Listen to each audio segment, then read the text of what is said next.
Good morning students. Class 10th and class 12th कल से आप लोगों के बोर्ड एग्ज़ाम्स स्टार्ट होने वाले हैं। तो एग्ज़ाम्स को लेकर के चाहे कितनी भी प्रिपरेशन हो, लेकिन कुछ डर तो मन में रहता ही है। लेकिन मैं आपको आज के इस वीडियो में समझाना चाह रही हूँ, ये बताना चाह रही हूँ कि डरने से कुछ नहीं होगा। ये एक इसको आप है ना एक पड़ाव समझिए कि एक मौका मिला है कि आप जो भी आपने साल भर में ज्ञान अर्जित किया है, उसको आप अच्छे से लिख पाएँ। क्योंकि देखिए, जब आप आंसर्स अटेम्प्ट करते हैं, लिखते हैं, तो मन में हमें सकारात्मक सोच रखनी पड़ेगी कि हाँ, मुझे ये आंसर आता है और मैं इसको बहुत अच्छे से लिख सकता हूँ। आप लोग ने वो कहावत तो सुनी होगी कि well begin is half done. That means कि यदि आप किसी भी कार्य की शुरुआत बहुत अच्छे से करते हैं, तो वो आधा तो पहले ही हो जाता है।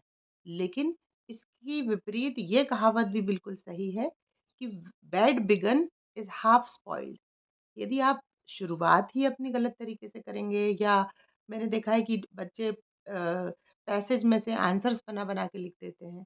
तो इस तरह की शुरुआत यदि आप करेंगे अपने आंसर शीट में, तो ये एक अच्छा इंप्रेशन नहीं डालेगी, because you know that first impression is always the last impression. So our first impression should be good. अब फर्स्ट इंप्रेशन अच्छा हो, इसके लिए हम क्या करें, वो मैं आपको आज बताऊँगी।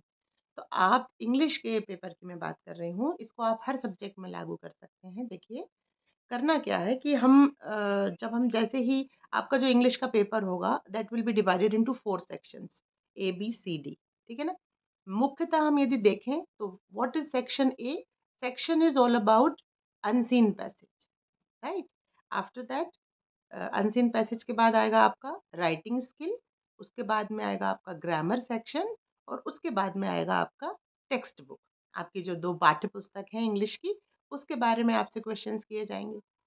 तो जनरली ये देखने में आता है कि क्वेश्चन आंसर वाला पार्ट जो है, वो बहुत ही कम बच्चे अटेम्प्ट करते हैं, ठीक है? तो हम सबसे पहले पूरे पेपर को, आपको 10 मिनट पहले पेपर मिल जाएगा, आप उसको बहुत ही तन्मयता के साथ पढ़ें। और पेपर का 1 घंटे पहले का जो समय होता है, उसको आप थोड़ा-सा शांत अपने मन को रखें, अपने दिमाग को केंद्रित करें, फ़ोकस करें कि आपने जो चीज़ें याद की हैं, उनको रिकॉल करें। I have seen that many students they keep on talking. वो बातें ही करते रहते हैं। बातें ना करें, अपने दिमाग को फ़ोकस्ड करें, रिकॉल करें, या फिर आप यदि बात भी कर रहे हैं ना, तो आप उसकी चर्चा करें। उस क्वेश्चन का आंसर में क्या लिखना होगा, नोट मेकिंग का फॉर्मेट क्या होगा, यदि ये लेटर आ जाएगा तो हम कैसे लिखेंगे। तो इस तरह के चर्चा यदि आप कर रहे हैं अपने फ्रेंड्स के साथ, then it is useful for you, you can do it, but if you are talking or you are gossiping, then it's not good. Before exams you must be concentrate. Exam hall hall में आप आ गए हैं। आप hall में जब जाते हैं तो अपने पास केवल आपका बॉक्स हो, उसमें pen, pencil, scale, right, rubber, और 2-3 एक्स्ट्रा पेन ज़रूर हों। रेड पेन आपको बिल्कुल नहीं रखना है। ये सारी चीज़ें हों, इसके अलावा आपके पास कुछ भी ना हो। इसका आप विशेष ध्यान रखिएगा। अब आप एग्ज़ाम हॉल में आ गए हैं, आप बैठ जाइए अपने रोल नंबर पर। ध्यान दीजिए कि आप अब उसी रोल नंबर पर बैठे हैं ना, जो आपके प्रवेश पत्र में लिखा है। उसके बाद आप पेपर जब आपको मिल जाएगा, क्वेश्चन पेपर, आप उसको बहुत ही ध्यान से पढ़िए। और सबसे पहले अब मैं आपको बताऊँगी लिखने का तरीका। ओके? सो आप अब क्या करेंगे कि आपको उसमें से अनसीन पैसेज वाला पोर्शन सबसे पहले करना है। और वो क्यों करना है? बिकॉज़ वही वाली बात कि first impression is last impression. आप जब वैल्यूअर आपकी कॉपी चेक करे, जब परीक्षक आपकी कॉपी चेक करे ना, तो उसमें उसका मतलब उस कॉपी को देखकर वो खुश हो जाए। आपको ये प्रयास करना है। तो बहुत ही सुंदर राइटिंग में अनसीन पैसेज आप अटेम्प्ट करिए। अब देखिए, अनसीन पैसेज आपके या तो 2 आते हैं 10th में, और 12th में कभी-कभी 1 ही आता है, कभी 2 भी आ जाते हैं। और फिर आप ध्यान से देखेंगे तो अनसीन पैसेज आपका सेक्शन जो सी है, उसमें आपके टेक्स्ट बुक में से भी एक एक्सट्रैक्ट लिया जाता है, पाठ का कुछ अंश, और उस पर भी 3 क्वेश्चन बेस्ड होते हैं। आपकी पोएम जो है छोटी-छोटी, उनमें से भी कुछ एक पैराग्राफ लिया जाता है और उसके भी 3 क्वेश्चन्स बनते हैं। तो 6 मार्क्स ये हो जाते हैं हमारे। तो हम सबसे पहले सारे अनसीन पैसेज जो दिए हैं ना, उसको हम अटेम्प्ट कर लेंगे और बहुत ही सुंदर, बहुत सोच करके, बहुत ध्यान से उनके आंसर्स लिखेंगे। और I am very much confident that each and every student can understand those passages. आप सभी समझ सकते हैं, आप उनको बस पढ़िए। 2 तरीके होते हैं अनसीन पैसेज सॉल्व करने के। पहला कि आप पूरे पैसेज को ध्यान से पढ़ें और फिर क्वेश्चंस देखें और फिर उनके आंसर्स वहाँ पर से ढूँढें, या फिर आप क्वेश्चंस पहले पढ़ें। फर्स्ट क्वेश्चन पढ़ लिया, 4 ऑप्शन उसके दिमाग में रखे, अब आप पैसेज पे आइए। पैसेज को ध्यान से पढ़िए, आपको कहाँ वो वर्ड्स वाली लाइन मिल रही है, आप वहाँ से ध्यान से उसको पढ़ करके और उसका सही आंसर टिक करिए। आप ना तो आगे वाले से पूछें, कन्फर्म करें, ना पीछे वाले को डिस्टर्ब करें। आप खुद अपने आप उस पैसेज को कर सकते हैं। लेकिन शर्त यही है कि आप उसको ध्यान से पढ़िए। You can do it, you can do it, I know. So आपने अब वो पैसेज वाला पोर्शन आपने सुंदर राइटिंग में लिखना है, बहुत अच्छे से लिखना है। ऊपर आंसर नंबर डालिए, कौन-सा आंसर आप लिख रहे हैं, और सबसे पहले वो सारे अनसीन पैसेज कर दीजिए, ठीक? अब जैसे ही परीक्षक आपकी कॉपी खोलेगा और वो सुंदर अक्षरों में वो लिखे हुए सही-सही देखेगा, तो उसको उसका जो हृदय है ना, वो बहुत प्रफुल्लित हो जाएगा और वो आपको मार्क्स देते जाएगा, देते जाएगा। चलिए, ये हो गया। अब आप आइए नोट मेकिंग पर, because this is also very easiest portion in your question paper. Format ध्यान रखिए, मैंने इस पर वीडियो भी बनाया है। 2 तरीके से नोट मेकिंग होती है, दोनों तरीके मैंने समझाए हैं। आप फॉर्मेट में ज़रूर लिखिएगा। अगर आपने फॉर्मेट नहीं बनाया, फॉर्मेट मतलब आपको एक बॉक्स बनाना है, टाइटल ऊपर देना है। टाइटल मैंने उसमें बहुत अच्छे से समझाया है कैसे निकालना है।